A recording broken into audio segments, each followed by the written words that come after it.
કૃષ્ણ, જય જય મારા, જય દ્વારકાધીશ, હર હર મહાદેવ. કેમ છો બધા મિત્રો? મજામાં? સ્વાગત છે તમારું અમારા મિની બ્લોગમાં. ચા પીવાનો ટાઈમ એવું કરું? ચા બનાવીને તૈયાર કરી દીધી બેટા. એ તો ખબર પડી. હા, આ ઘંટી ચાલુ કરવાની હતી. વહેલા કરી દેવી પડે. એક ડબ્બો તો દળાઈ છે. સવારે 6 વાગે હું 5 વાગે ઉઠી હતી. તો બધો તડકા નાખી લીધી. હાથે હાથે બધું પતી જાય ને એટલે. દિવાળી આવી તળવાના 15 દિવસમાં ઘેર જવાનું. બસ 2 ડબ્બા દળાઈ જો, ઘંટી સાફ કરીને રૂમ સાફ કરી દો. એટલે આ એક કોમ અમે બધો તડકો નાખ્યો, આ પીપળાનો કવર ધોઈ દીધો, બધું કમ્પ્લીટ કર્યું એટલે.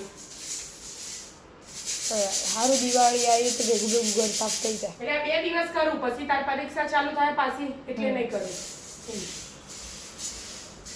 એટલે થોડું એકલું આપણે હવારે થોડુંક તડકો આવે ને એટલે કરે છે થોડું તપાડવા થાય. બધું આજે કાઢીએ તો તપાડવાનું છો, તપાડ્યા વગર તો ઘર સાફ ના થાય. ચા તૈયાર જ છે. અસલ બધું વહેલા ઉઠી છે, હજી તો હવે ટાઈમ થાય. કેમ જતો એ ઉઠી પાછી ઊંઘી રહી આ તો જોજી મમ્મી. ચા પી લે.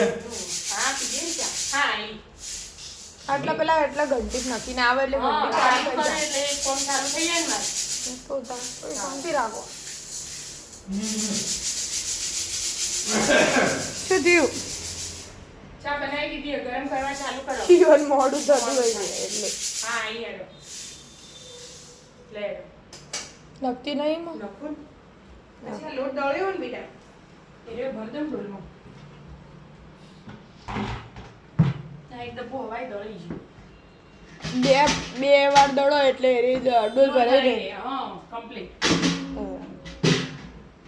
ઠંડી એ થઈ ગઈ. બસ મૂકી દેતા. રાધે રાધે. રાધે રાધે.